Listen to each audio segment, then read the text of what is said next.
dear colleagues and guests, on behalf of Bazaar Forlag and the Science Library, I'm delighted to have you all here for the public lecture of Professor Yuval Harari.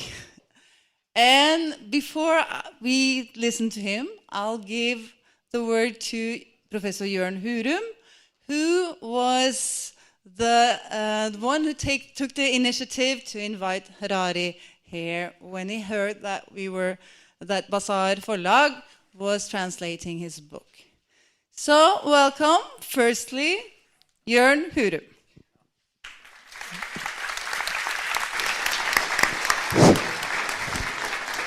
Yeah, well, oh, sorry, that was really loud.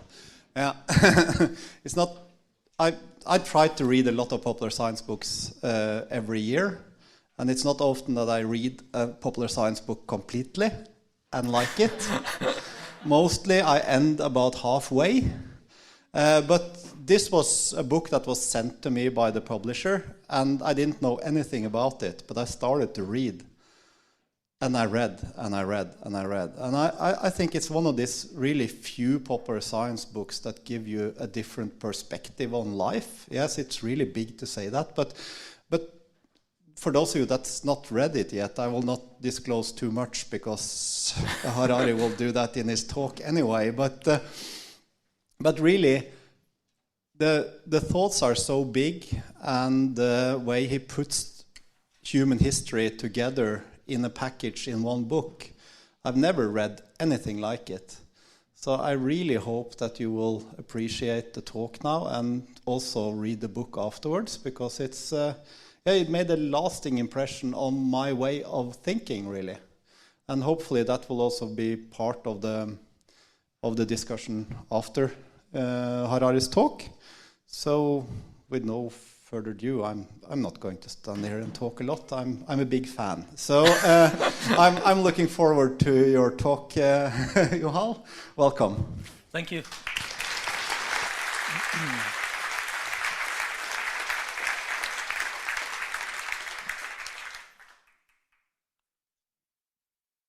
So thanks for the introduction and the invitation, and for everybody who came to hear this talk about ourselves, about our species, about humankind, how we conquered the planet. If we go back around 70,000 years, then we find that our ancestors, Homo sapiens, that lived in East Africa back then, were insignificant animals. The most important thing you need to know about our ancestors is that they were unimportant animals. Their impact on the world, on the ecological system, was not much greater than that of chimpanzees or fireflies or jellyfish or woodpeckers or many other species of animals. If you look at the world today, you find that we dominate this planet. The future of life on Earth, to a large extent, depends on us. And the question I would like to address is how exactly we reached from there to here, from being insignificant apes minding their own business in a corner of Africa, not bothering anybody else too much, to being the masters of this planet and of the future of life. And when we raise this question of the secret of success of our species, people generally try to find the answer on the individual level, as if there is something special about the individual human being, about me, say, that makes me such a superior creature in comparison to a chimpanzee or to a dog or to a pig. But the truth is that on the individual level, I am embarrassingly similar to a chimpanzee. And if you place me and a chimpanzee together on some lonely island to see who survives better, I would definitely place my bets on the chimpanzee, not on myself. And I don't think it is something wrong with me personally. I guess if they took almost any one of you and placed you alone on some lonely island with a chimpanzee, the chimpanzee would probably do better. So it's not on the individual level that we need to look for the secret of success of our species. It's rather on the collective level. Humans, to make a long story short, we humans control the planet because we are the only animal, as far as we know, ever in the history of the planet that managed to cooperate flexibly in large numbers. Now, there are other animals, especially the social insects, like the ants and the bees and the termites, that know how to cooperate in very large numbers, but they don't have flexibility. Their system of cooperation is determined by their genetic code to such a degree that if, for example, a beehive faces a new danger or a new opportunity, there is no way that the bees are going to reinvent their social system overnight. There is no way that the bees can, for example, execute the queen bee and establish a communist dictatorship of worker bees. They can't do it. Other social animals, like the social mammals, like chimpanzees and baboons and dolphins and elephants, they are much more flexible in the way that they cooperate than the social insects, but they can cooperate only in relatively small numbers, because cooperation, for example, among our chimpanzee cousins, is based on intimate, personal acquaintance one with the other. If I'm a chimpanzee and you're a chimpanzee and I want to cooperate with you, I need to get to know you personally. What kind of chimpanzee are you? You're a nice chimpanzee? Are you an evil chimpanzee? Can I trust you? If I don't know you personally, I can't cooperate with you. And because it's impossible to get to know hundreds of thousands of individuals, then chimpanzees cannot cooperate in numbers larger than, say, about 100 or 200. Humans are the only animals that can combine the two abilities. We cooperate in very large numbers, much more so than the bees or the ants, yet we retain the flexibility of chimpanzees and wolves, and of course we are even much more flexible than they are. We can create social systems of cooperation that unite millions and today even billions of individuals and change them almost overnight. And this makes all the difference. 1 versus 1, or even 10 versus 10, we are not superior to chimpanzees. But if you pit 1,000 humans against 1,000 chimpanzees, the humans will easily win, for the simple reason that 1,000 chimpanzees cannot cooperate at all. And if you now try to cram 100,000 chimpanzees into a big sports stadium, or into, let's say, Wall Street, or the Vatican, you will get complete chaos. If you try to cram 100,000 humans into Wall Street or the Vatican or Wembley Stadium, you get very sophisticated networks of cooperation in religion or sports or economics. Even this lecture that I'm giving here can serve as a good example of this unique human ability. There are about, I don't know, 150, 200 people now in this hall. I don't know the vast majority of you. I just came to Oslo for the first time 3 days ago flying from Tel Aviv.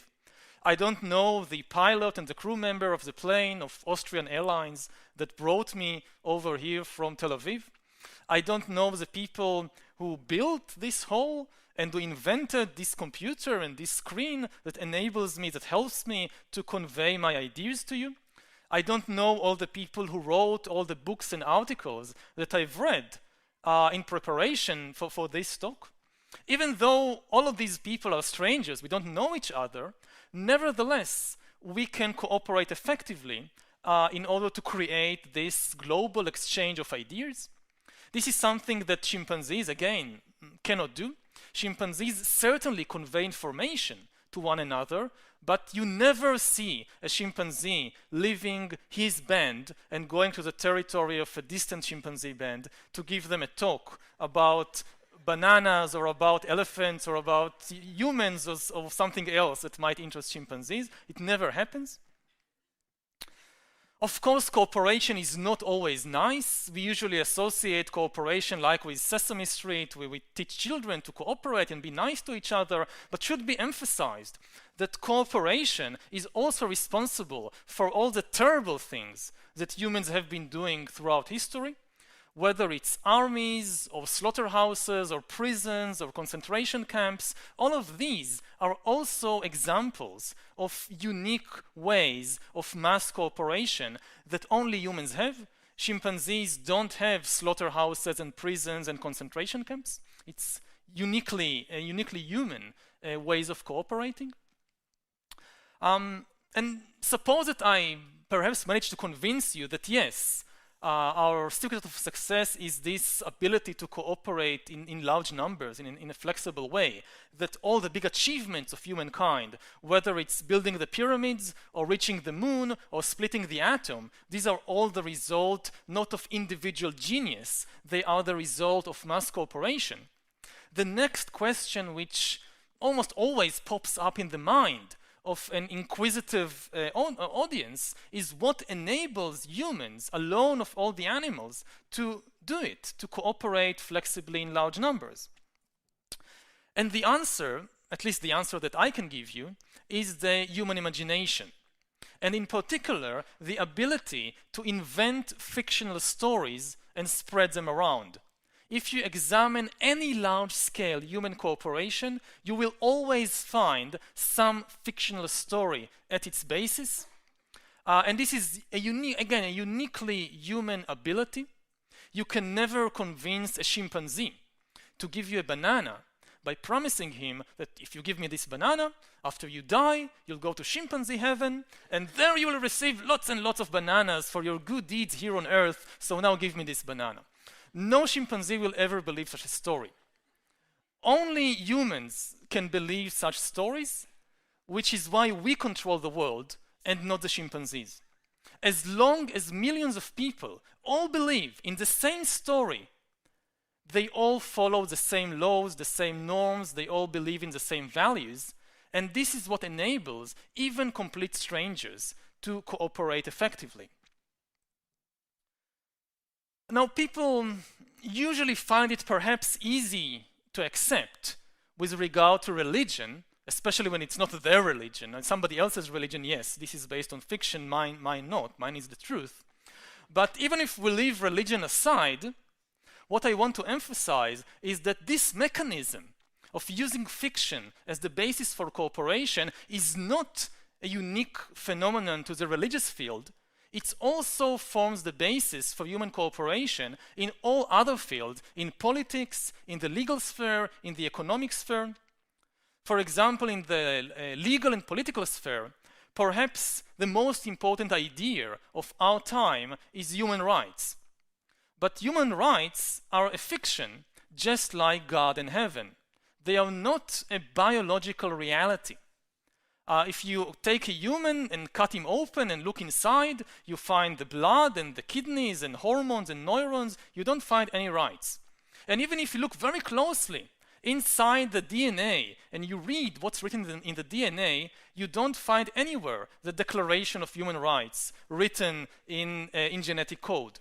The only place you find rights is in the stories that people have invented, not very back in the distant past, but over the last few centuries and spread around. And today, billions of people believe in this story that humans have a right to life and to liberty and to freedom of expression and so forth. And this forms the basis for much of the legal and political cooperation networks in the world. Now, I don't want to imply that this is bad. Fiction isn't bad. I mean, Harry Potter isn't bad. Fiction can be very good and it's a very powerful tool, but it's not reality. It's something that we construct in our imagination. And again, as long as everybody shares the same imagination, it works. The same thing happens in the economic sphere. Perhaps the greatest story ever told is the story of money.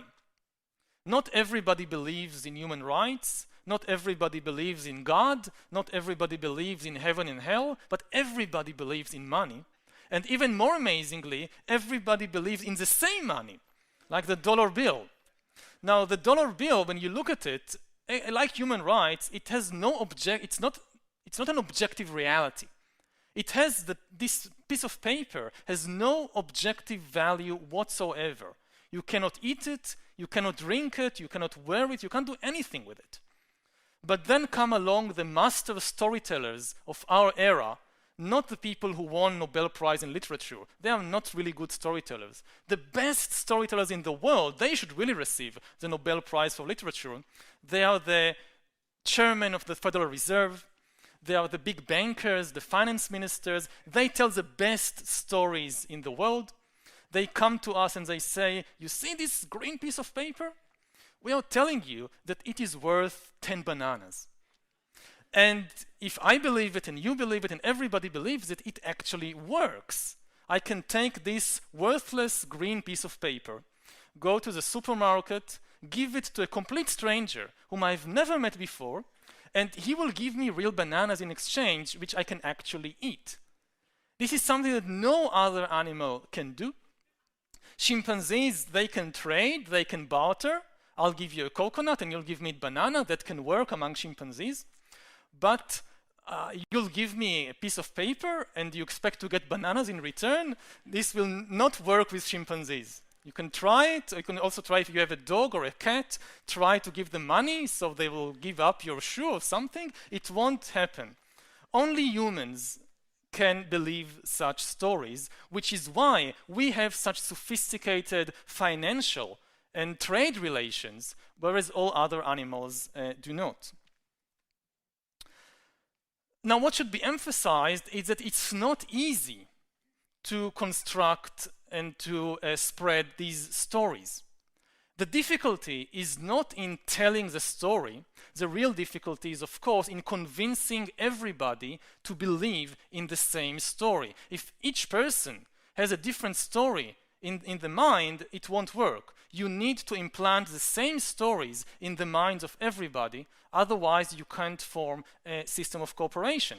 And much of history revolves around the question, how do you make millions of people believe in the same fictions? How do you make millions of people believe in the dollar bill and not in some other kind of currency, like the Bitcoin? How do you make millions of people believe in one God and not in a different God? This is a very difficult thing. Again, much of history revolves around this question, and of course it doesn't always succeed. Many of the big conflicts in history are exactly about that. People sometimes think that humans fight for the same reason that other animals like chimpanzees fight. Chimpanzees fight over territory, chimpanzees fight over food, and people think these are the same, this is for the similar reason that also humans fight. And there are maybe a few rare occasions when humans fight for territory or food, but this is very, very rare. The vast majority of wars and revolutions and conflicts in history were not about territory, they were not about food, they were about fictional stories in the mind of people. I come from Israel, so I know something about conflicts at first hand. And if you think that the Israeli-Palestinian conflict is about territory or food, you're mistaken. There is no objective shortage of land between the Mediterranean and the Jordan River. There is enough territory to build houses and schools and hospitals for everybody. There is no objective shortage of food. There is enough pita bread and falafel and hummus to feed everybody until they puke. I mean, there is no shortage of objective shortage of food. The real problem is that you have two groups with two very, very different stories in their mind, and they cannot agree on a single story that both can accept and identify with. To take a counterexample from European history, 100 years ago, Europeans were killing each other by the million in the First World War. And after it ended, they again killed each other by the million, even more, in the Second World War. In the second half of the 20th century, in the early 21st century, Europe became one of the most peaceful places ever in the history of humankind. What made the difference? Not the discovery of more land. It's not that suddenly new land emerged from the North Sea and they could divide it. You Germans take a bit, and you French take a bit, and now you'll be happy. No, there was no more new land. What happened is that Europeans managed to come up with a new story and a new identity, which most Europeans were able to accept and be relatively happy with. So this was the key to the very big change in the political history of Europe over the last century. We can say then, as kind of summarizing what we've covered so far, that humans are really unique animals and they dominate the planet because we live in a dual reality. All other animals live in an objective reality. The reality of chimpanzees consists of objective entities like rivers and trees and mountains and elephants and lions. These make up the world of a chimpanzee. We humans, we also, of course, live in an objective reality. In our world too, there are rivers and trees and lions and elephants. But over the last tens of thousands of years, we have constructed on top of this objective reality a second layer of fictional reality, a reality consisting of fictional entities like nations, like churches, like gods, like business corporations. And over time, the amazing thing is that these fictional entities became more and more powerful, so that today they are the most powerful forces in the world. Today, the very survival of elephants and lions and chimpanzees and rivers and forests depends on the decisions and wishes of fictional entities like banks, like nations, like the European Union, like the United States. All these things exist only in our mind, in our imagination, in the stories that we tell, and nevertheless, they now determine the fate of more and more of the ecosystem. Now we see then that the human domination of the world is not really a matter of individual genius, and it's also not strictly a matter of technology. Yes, of course, humans dominate the world because they have all this amazing technology of trains and airplanes and computers and nuclear weapons and so forth. But technology by itself is never enough. You always need to combine technology with cooperation. You cannot invent and produce and use sophisticated technology unless you somehow manage to build systems of cooperation that unite thousands or millions or billions of human beings. And in order to establish such cooperation, you need a good story. You need an ideological story or a religious story that people would accept, would believe. In order to build, say, the Great Wall of China, of course, you needed some technology, maybe of metal tools and all kinds of things like that. But this by itself would never have been enough if the Chinese were not able to use fictional stories in order to unite millions of people into a single empire. Now, as we look at the development of history over the last 70,000 years, what we see is a complex relationship between technology on the one hand and religions, ideologies, and other kinds of stories on the other hand. Technology, of course, is often the basis for the new powers that humankind have acquired. But every step forward, every new technological revolution also upsets the systems, the old systems of cooperation. And unless people can find good stories to replace the obsolete old stories, the technology by itself only results in chaos, not in a real increase in the power of humankind. Because you must find a way under the new technological conditions of still making millions of people to cooperate.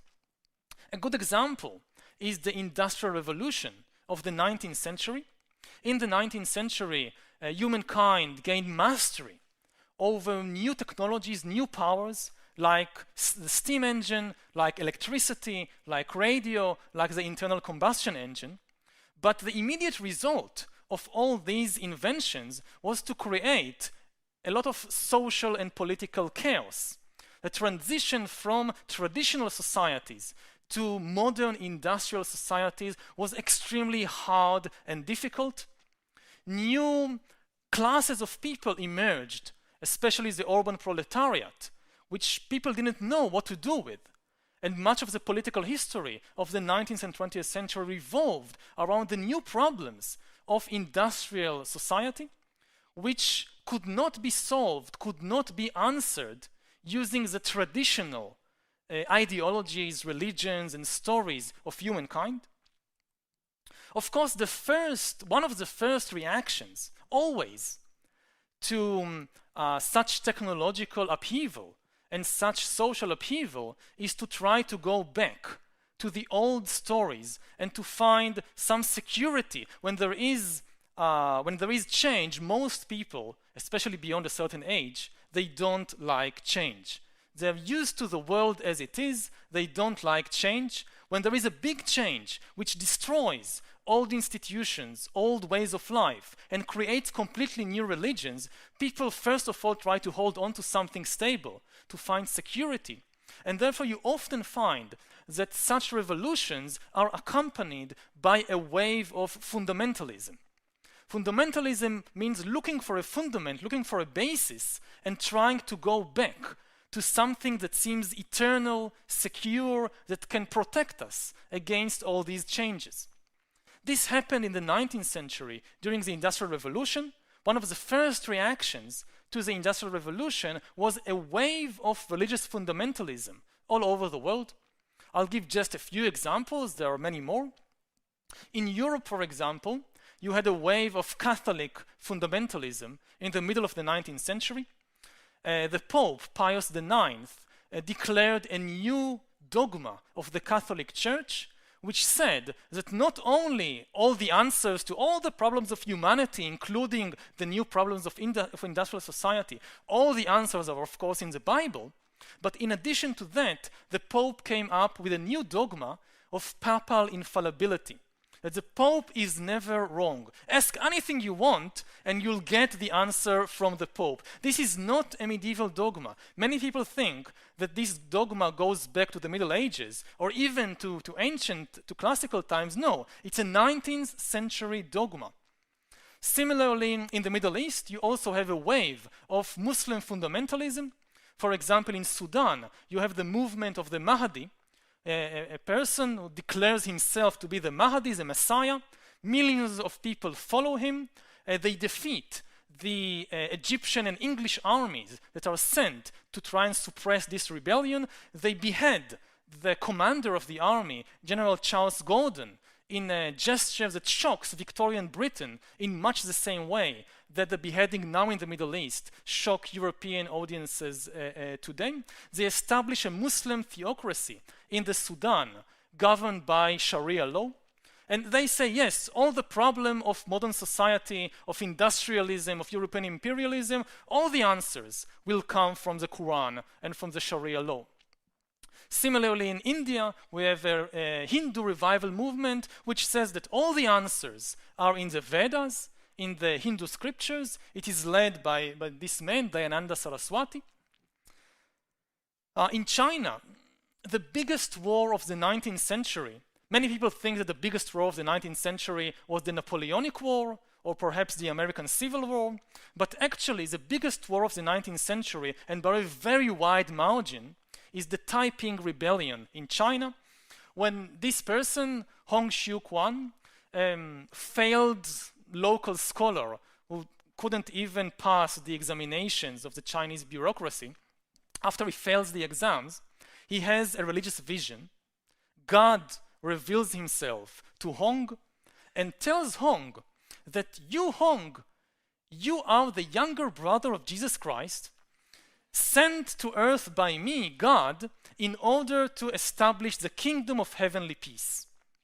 And Hong goes to the Chinese population in southern China with this message, and millions of people, which are extremely concerned and anxious because of the destabilizing of the Chinese economy and society, with the coming of European imperialism and with the coming of industrialization, they follow Hong because they hope that he has the answers. He doesn't establish a kingdom of heavenly peace. He leads them into the deadliest war of the 19th century. The Taiping Rebellion lasts about 14 years. According to the most modest estimates, at least 20 million people died in the Taiping Rebellion. And in the end, it was suppressed by the Chinese government, backed by the modern industrial powers of Europe. Now, I guess most of you have not heard about the Taiping Rebellion or about Dayananda Saraswati or about the Mahdi, because they all failed. They couldn't solve the new riddles, the new problems that were created by the Industrial Revolution.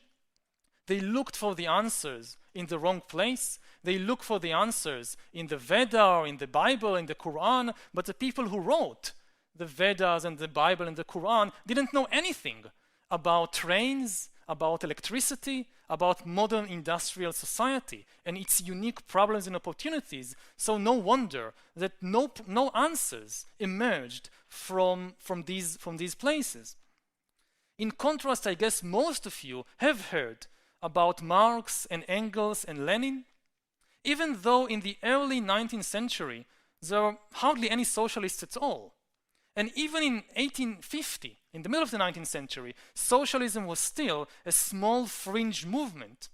Within a few decades, it became the most important and most influential ideological movement, or you can say even religious movement, of the 19th century.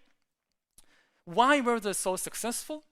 Because they didn't look for answers in ancient texts.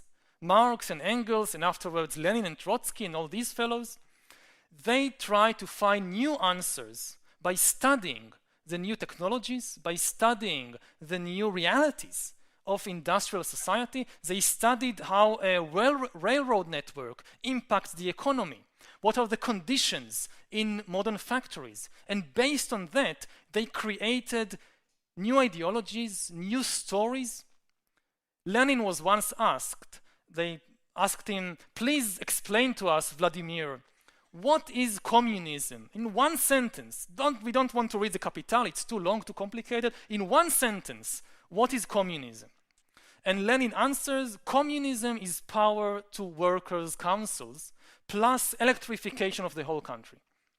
There is no communism without electricity, without railroads, without radio. You could not establish a communist regime in 16th century Russia. You need modern industrial technology to have a communist regime. And communism, in a way, was the first techno-religion. A techno-religion is a story that promises people all the traditional prizes that also Judaism and Christianity and Hinduism promise. It promises peace and prosperity and paradise, but here on earth, with the help of technology, not after you die in some heavenly paradise with the help of supernatural being. Communism was the first techno-religion, again making the old religious promises, but on the basis of modern technology. And even the people who did not follow Marx, it changed the way that they view the world. It changed the basic discourse until today of how we debate and how even we fight in the world. Until Marx and the Industrial Revolution, the big ideological conflicts in human history were often about metaphysical questions concerning the soul and God and the afterlife. Christians and Muslims, or Protestants and Catholics, they were arguing what will happen to the soul after we die. How do you reach heaven? How do you prevent yourself from ending in hell? These were the big divides between, say, the Catholics and the Protestants. Ever since Marx and the communists and the Marxists, the big divides, the big ideological divides of humankind are no longer about the soul or about the afterlife or about God. They are about technology, about the economy, about production methods. In the 1960s and 1970s, say during the Cuban Missile Crisis, humankind almost destroyed itself and much of the ecological system in an argument about production methods, not in an argument about the soul and God and the afterlife. Now, all this is very relevant to what's happening today in the world because we are on the verge or in the beginning of a new industrial revolution. If in the 19th century humankind gained mastery over the power of steam and oil and electricity, then in the 21st century we are gaining mastery over the new powers released by biotechnology and computer science. And this revolution will probably be far more influential, far more radical than anything that we saw in the 19th and 20th century. Back then, in the Industrial Revolution of the 19th century, the new powers of steam and electricity and so forth, we humans used them in order to produce food and textiles and vehicles and weapons. Now in the 21st century, the main products of the new revolution will not be textiles and vehicles and food. They will be bodies and brains and minds. These are the main products of the 21st century human economy. We are learning how to manufacture, how to design and to produce bodies and brains and minds of ourselves and of other organisms and even of non-organic entities. After 4 billion years, during which life was confined to the relatively small realm of organic compounds, now life is about to break out into the vastly larger empire of inorganic stuff.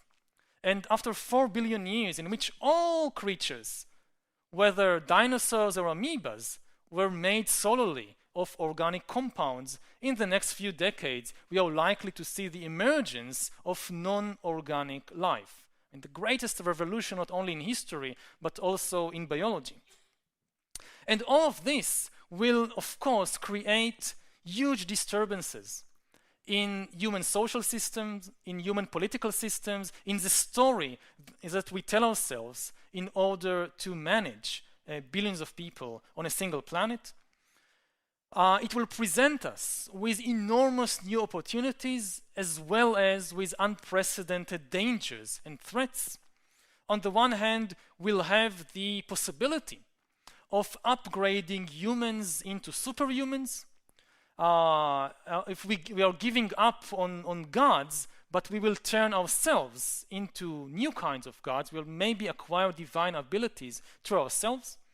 At the same time, the same technology threatens to create new unprecedented gaps between different human classes or castes. Previously in history, all class division was legal, economic, and political, but it was never biological. There was never any real deep difference on a biological level between the kings and the peasants, between the upper caste and the lower caste. In the future, however, in the not too distant future, we may for the first time see humankind splitting into different biological castes, with real differences in physical and cognitive abilities between the rich and the poor, or between the elite and the masses of the population.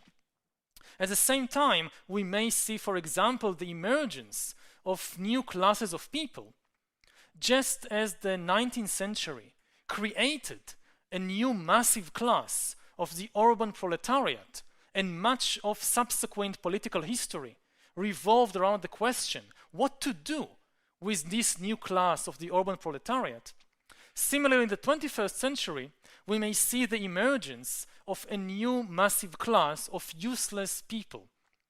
People who have absolutely no economic value. It's estimated that within, say, 30 years or so, up to 50% of the jobs in the job market will be taken over by artificial intelligence and computers.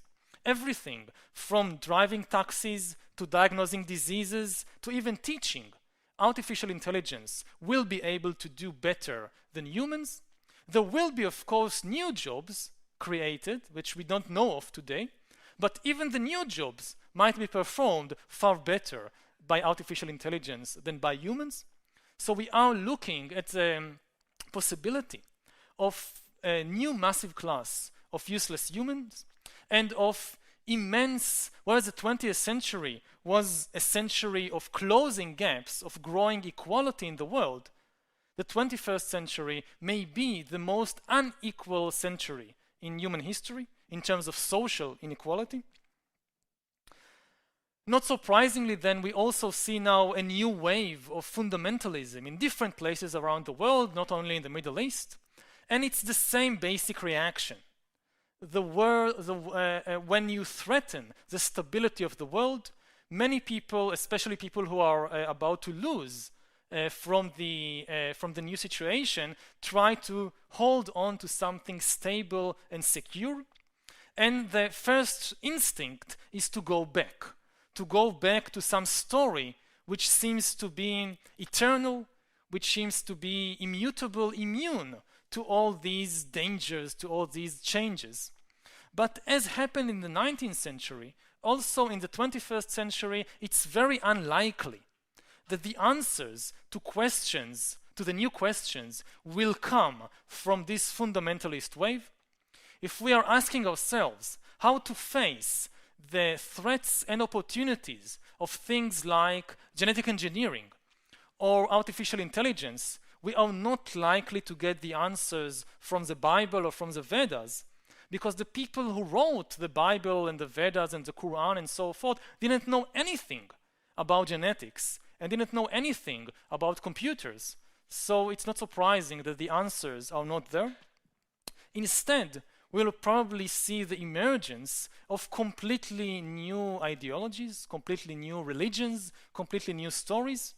Not even socialism and liberalism have the relevant answers. They are ideologies adapted, fit to the conditions of industrial society, of 19th and 20th century industrial society. They don't have the answers to the new problems of the 21st century. Where will the new religions emerge from? Probably not from the Middle East. If you are looking for the new Muhammad or for the new Lenin, he or she is probably in Silicon Valley and not in the Middle East. This is where the new techno-religions are emerging from. Just as communism promised paradise on earth with the help of electricity and steam power, so now you see the emergence of new religions, new techno-religions that promise paradise on earth with the help of genetic engineering and artificial intelligence and computer algorithms and so forth. And they are much more ambitious than anything we've previously seen throughout human history. To give just one example before I wrap it up and leave time for the discussion. For the first time, even Lenin and Marx, with all their ambitions, never went as far as promising people immortality. Yes, paradise on earth, but eventually, even in the socialist paradise, you die. And they kept their mouth shut about what's happening to you after you die. But the new techno-religions that we see emerging from Silicon Valley and similar places across the world, they even promise immortality here on Earth with the help of technology. For example, Google has established 2 or 3 years ago a sub-company called Calico, whose stated mission is to solve the problem of death. Just as we solved all these other technical problems, we are going also to solve this nasty problem of death. Throughout history, people assumed that death was some kind of metaphysical phenomenon, that we die because the gods or the single great creator God decreed that we must die, and there is nothing we can do to change that. Maybe when Jesus comes back to earth, or when the Messiah comes, then we can overcome death, but not before then. Now, more and more scientists are having second thoughts about this defeatist approach. They say we don't need to wait for Jesus Christ to come back to earth in order to overcome death. A couple of geeks in a laboratory can do it.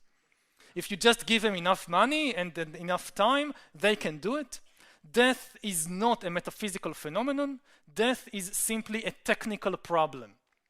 Why do people die? They don't die because the angel of death suddenly appears and taps them on the shoulder and tells them, come with me, like in an Ingmar Bergman movie. No, people always die because of some technical problem, like the heart stops pumping blood, or cancer is spreading in your liver or something like that. And science says that every technical problem has a technical solution. Maybe we don't know the solution yet, but given enough time and money and energy, we can find this solution. True or false, I won't go into this here, but certainly the new stories, that the most amazing and fascinating stories which might serve as the basis for a new systems of cooperation in the 21st century world, we are beginning to see them emerging from places like Silicon Valley. I would end then on this tension, on the note of this tension between technology and storytelling, and emphasizing that good technology is never enough. Humans don't dominate the planet because they know how to produce very sophisticated technology. If they don't match this technology with good stories, the result is chaos. The result can be complete destruction. Technology is neutral. It can, technology is never really neutral. It changes the world, but whether it changes it for good or evil really depends on the stories that people believe and the stories that people use in order to organize themselves.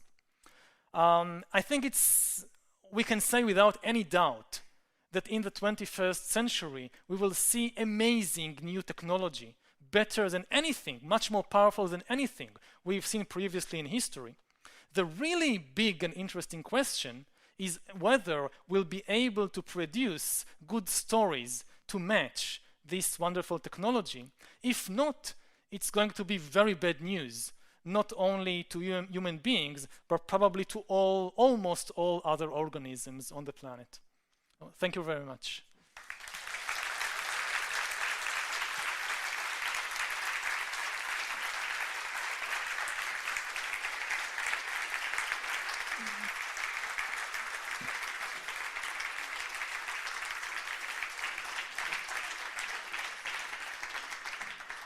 Thank you so much. And then I would like to give the word to Linn Stalsberg, who will conduct the talk afterwards. So you sit here in the bright yellow chair. Okay. Thank you. Is this working? Yes. Thank you, Professor Harari, for this interesting sweeping through our fictional and less fictional reality, past and present.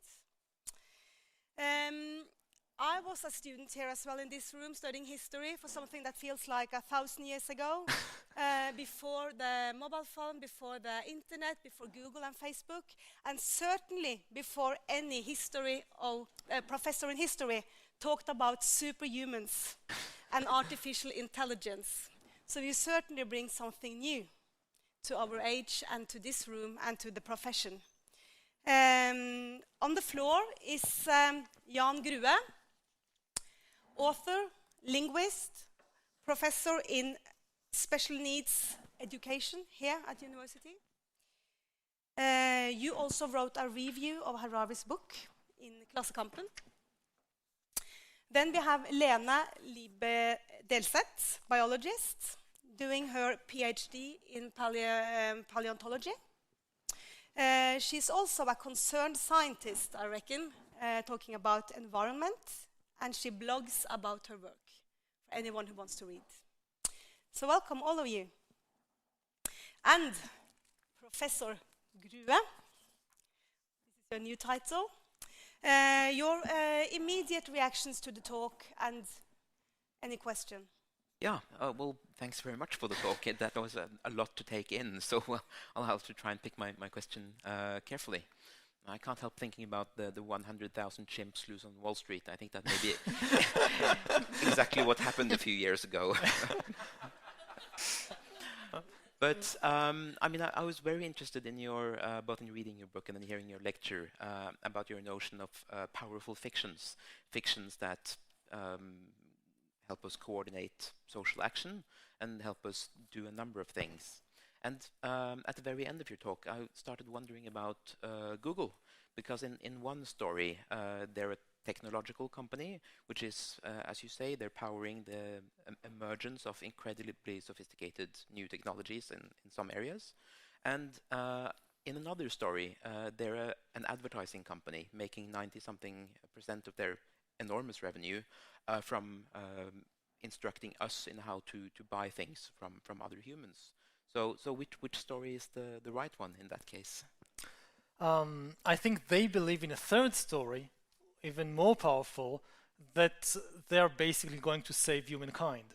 Yeah. That they are the new leaders or the new gurus, that what governments are not doing, which is thinking seriously about the future of humankind, then it's left to the free market.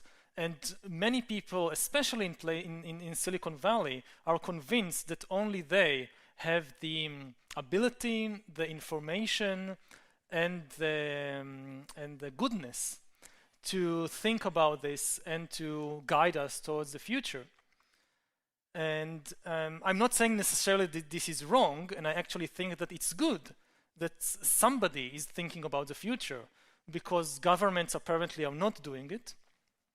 But certainly it's very, very troubling that at least their current economic model is based on advertisement. I think that this is a very worrying situation when so much power is concentrated in the hands of a corporation, most of whose revenues comes from convincing us to buy things we don't really need necessarily.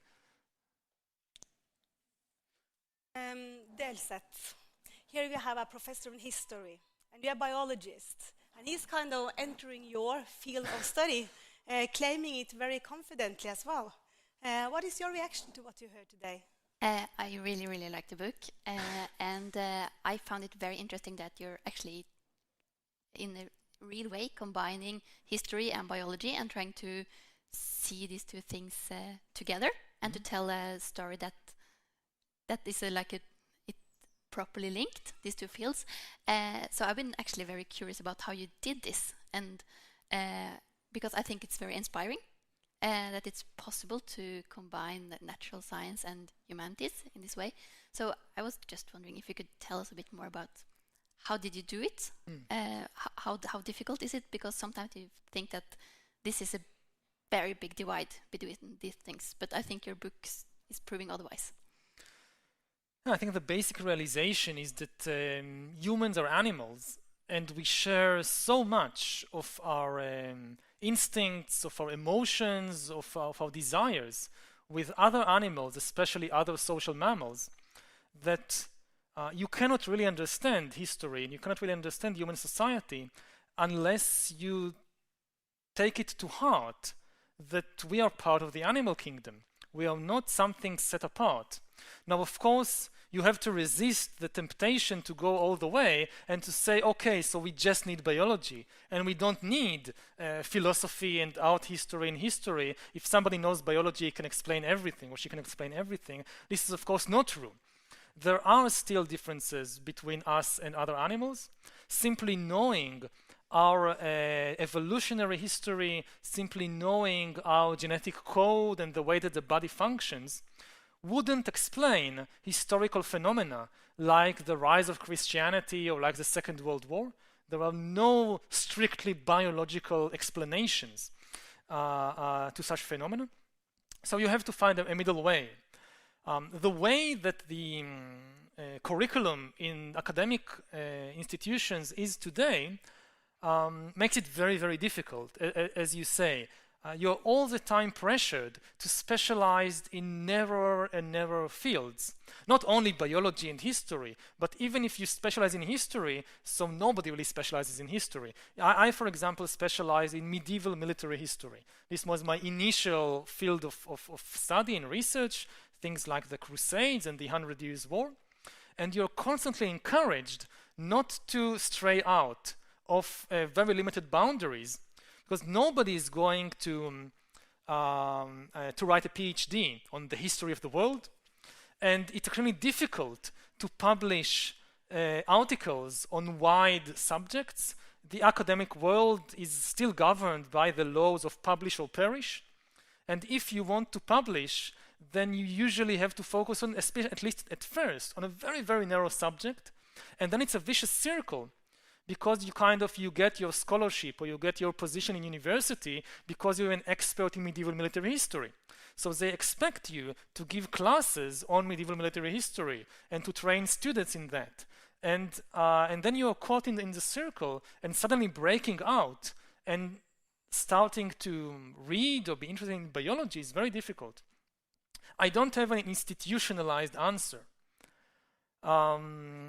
On my part, when I got my, how do you say in English, tenure at the university, then I was free of the publish or perish cycle. They couldn't fire me anymore. So even if I don't publish, I won't perish. And this was the moment that I said to myself, okay, now I can do whatever I want. And luckily it succeeded, but there was no guarantees that it would succeed. So I would advise people to be very wary. I mean, until you get tenure, you are subject to the publish or perish law. And if you start trying to combine biology and history and so forth, you're very likely to perish. Yeah, I got tenure 3 weeks ago, so I'll remember that. Congratulations. Good to know. I was curious about the sort of following up on the last question, because you've definitely written a big book with 2 capital Bs. And it seems to me like most of the big books being written these days, if they are interdisciplinary, are written by humanists who go to the sciences rather than the other way around. Do you have any thoughts about why that might be the case?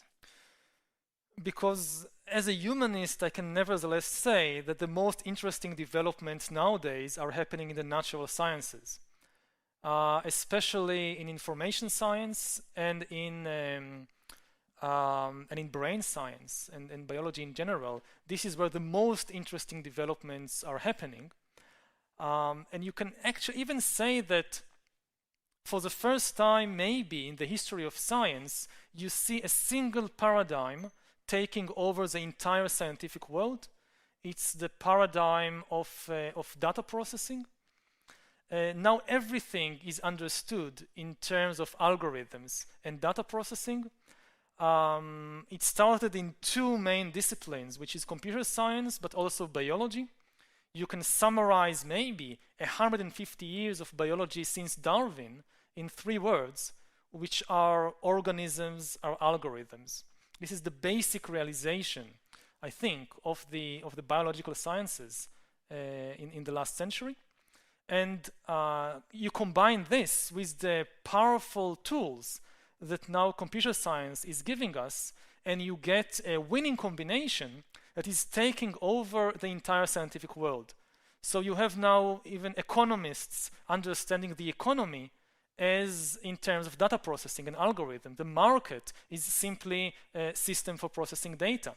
And you're now seeing also historians and linguists understanding their subject in similar terms. So it's kind of a wave which begins in these disciplines, but is now infiltrating and even taking by storms even the humanities.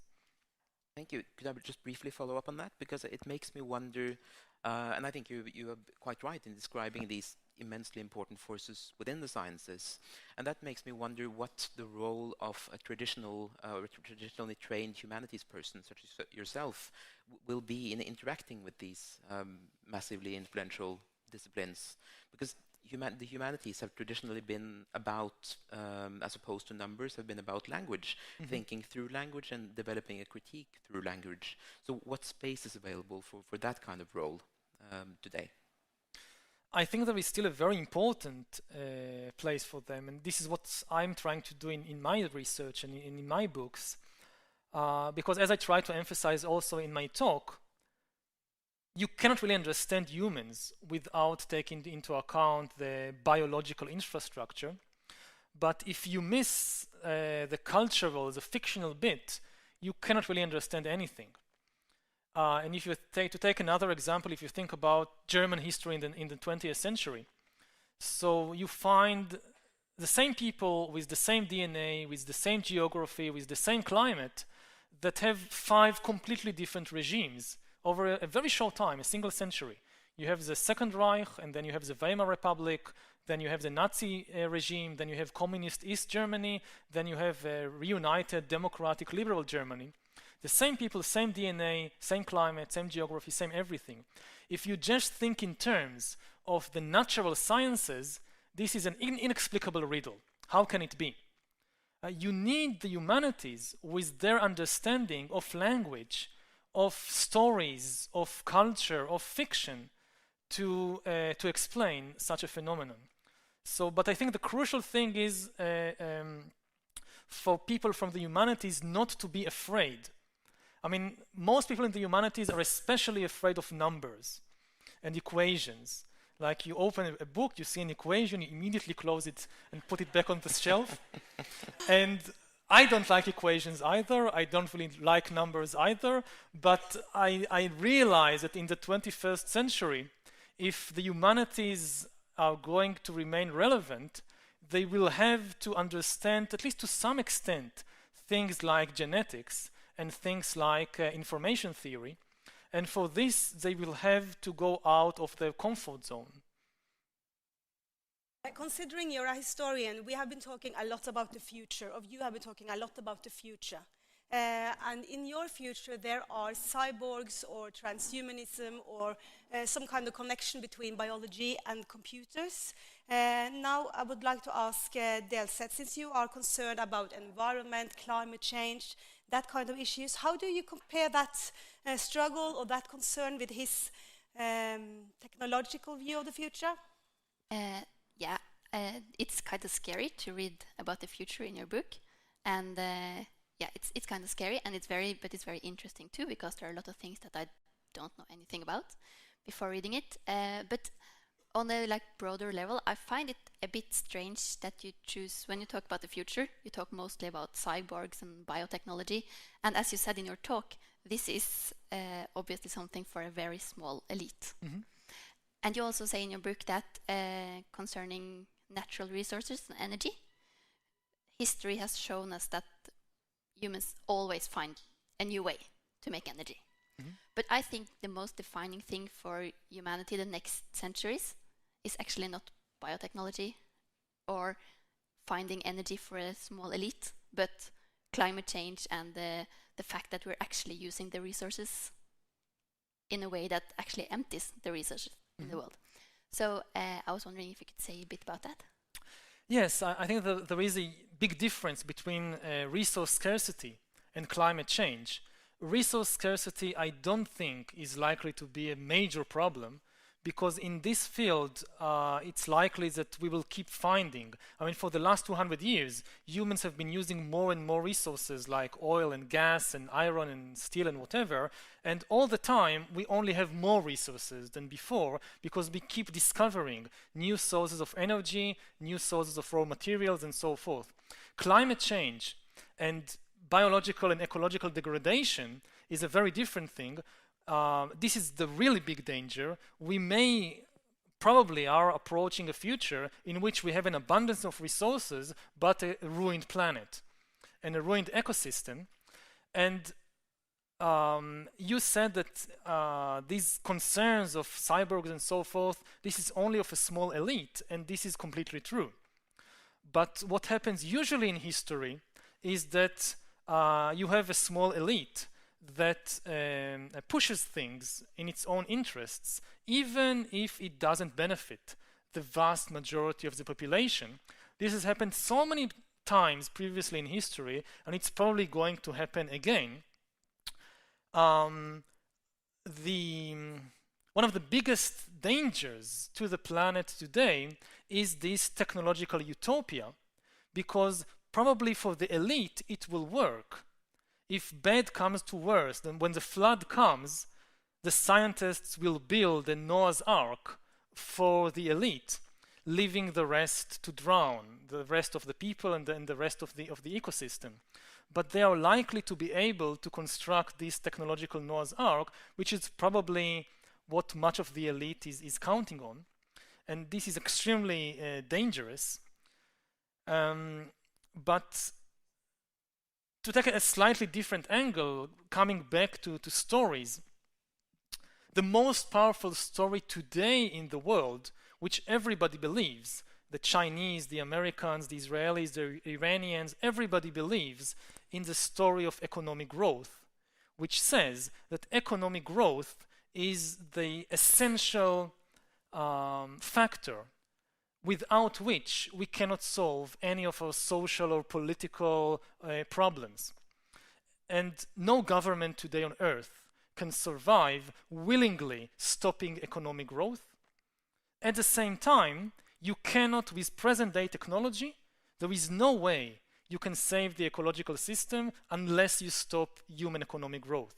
The only time, despite all these conferences in Paris and Copenhagen and so forth, the graph of greenhouse gas emissions just goes up and up. The only time in the last 20 years that the graph went down was in 2008, 2009, because of the economic crisis. And the political realities of the world today is that for any government to stop economic growth, it doesn't matter if it's democratic or authoritarian, is suicide. And also, it's not only the elite, it's the masses of the voters. I mean, if you think about, I don't know, the Chinese or the Indians, if you give Chinese and millions of Chinese and Indians the same standard of living as the average American or Norwegian, this is the end of the ecological system as we know it. The system will collapse. But they are saying rightly, why should we go on living as we do when the Americans and the Europeans are living in their paradise? We are not willing for that. And at present, we don't see a way out of this deadlock. So you couldn't see a future where people go more back to simple living or ecological farmers, things like this? You see it's inevitable that we go into a technological connection? The problem is that, again, it goes back to the stories in which people believe and goes back to Google and their advertisement that consumerism is now rampant across the world. And this is why the basic, what consumerism and capitalism say basically, that if you want a better life, whether as individuals or as a society, you need to buy more stuff. And in order to buy more stuff, you need to produce more stuff. That's a very simple story.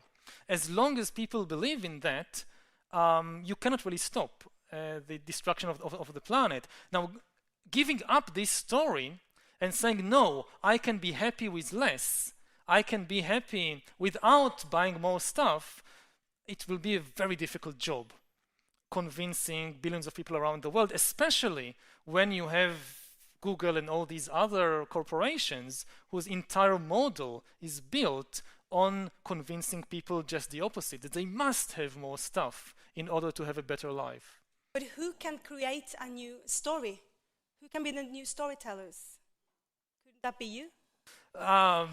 It's extremely difficult. I mean, as I said, the difficulty is not in inventing the story.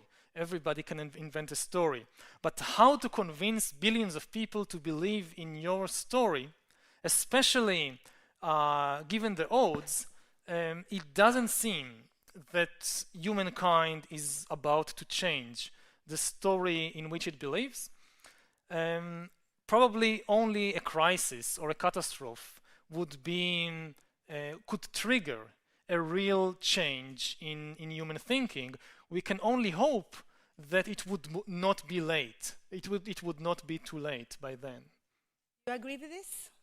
Well, I think there is let me put it this way, there's an interesting tension in your book between the power of stories on the one hand, and then on the other hand, the sense that technology and to some extent economic forces are more or less deterministic. So it makes me uncertain about how you feel about the genuine power of stories, because if they can't really be changed, then why should we care about them? Well, they can be changed. It's just very, very difficult because there is no simple relationship between the economic and material sphere and the sphere of stories and imagination and fiction. I mean, Marxists, for example, have a very simplistic view that the economy, the material basis, comes first, and everything else, all the stories, all the ideologies, they are just a superstructure determined by the economic basis. And then you have idealists who think the other way around, that no, the stories, the culture is the basis, and the economy is just a byproduct. And most likely, you have kind of a circular relationship between the two. Each is influencing the other, and you cannot say this is more important or this is more basic. The kind of stories you can tell and convince people to believe cannot be divorced from the technological realities and the economic realities of the day. On the other hand, technology is never deterministic. With exactly the same technology, you can construct completely different societies. With the technology of the Industrial Revolution, you could construct a communist society, you could construct a capitalist society, you could construct a fascist society. The technology itself, the trains, the radio sets, the cars, did not tell you what to do with them. This was the job of the storytellers. On the other hand, the storytellers could not just tell any story they wanted. If you, in 1900, you began to tell a story of some hunter-gatherer tribe, say from 20,000 years ago, it was simply irrelevant to the realities of the people. So you have this tension, this complex relationship all the time, and the technology and the stories, they cannot separate from, they cannot stray away from one another too much. Well, what is not fiction but fact is that we only have like a couple of minutes left of this talk before we all walk the green carpet to the book signing. So I will give you all the last words of this session. I'll start with you, and then you, and then the main person. Yeah, first of all, I would very much like to thank you for an amazing book, again, and a very interesting talk. And I also want to ask for a challenge, because I was presented first as a biologist, but I'm the type of biologist that care mostly about our past. I work with fossils that are 150 million years old, so I'm kind of like a historian in biology. And in the book, you give a lot of, I think, inspiration to historians on what they should work more on. And it's quite obvious what the biologists working on biotechnology will be spending their days on. But what would be your challenge for people like me, people who work with understanding the past of the Earth? I think there are two challenges. First of all, to try in your research also to find or to work with the more immaterial aspects of animals, of the animals or even plants whose fossils you work with, and try to find the deep history of ideas, of emotions, of social relations, usually the most difficult things to see in a fossil. And on the other hand, which is true of all realms of science, to see what is the impact of your findings on the society and politics of today. That the job of the scientist is not simply, okay, I have this technical field, I discover what I discover, I publish a paper and my job is done. But to go like the extra mile and see what are the implications or potential implications of my work for the way people view the world, for the ideologies, for the religions, for the stories that shape our life.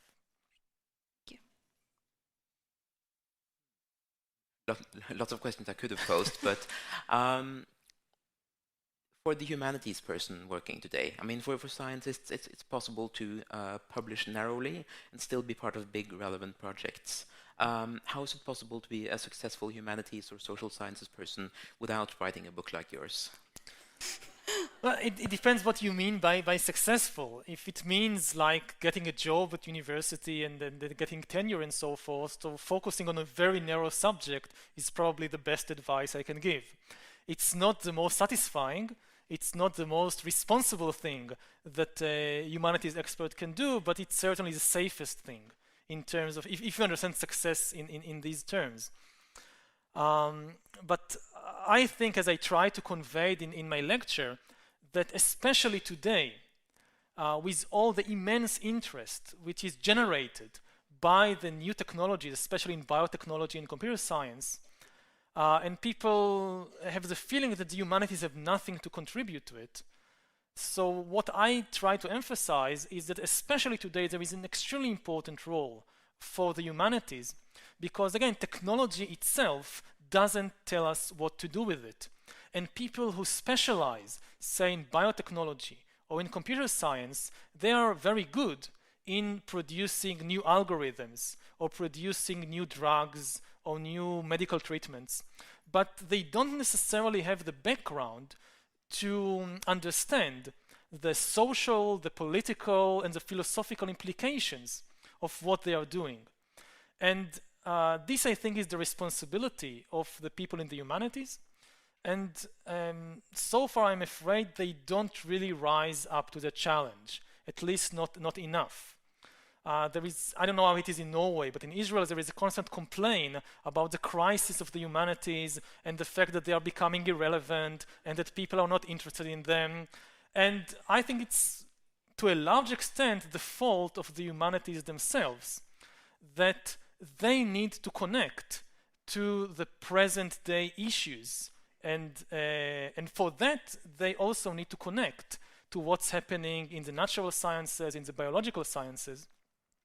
And then they will find that they are extremely relevant to the main discussions of the day, and that there is no crisis, there is no reason why there should be a crisis in the humanities. And the things that we really need today in the world is not so much more computer programs or more drugs, but we need new stories. And these are unlikely to emerge from the computer science department. Thank you very much, Professor Harari. And I must say that you have shown us that being an academic can be much more than trying to impress the professor next door. And as a journalist in science, I experienced that quite a lot. And I think you leave everyone with a big challenge of creating new stories. Personally, I told my two boys they're not allowed to move out of home until they read your book. Because it's, whether you agree or disagree with your ideas and thoughts, it's challenging, and it's everything you don't learn in school. So thank you very much, and we'll all walk the green carpet to the next building for book signing and mingling and chatting and storytelling, perhaps. Thank you. Thank you.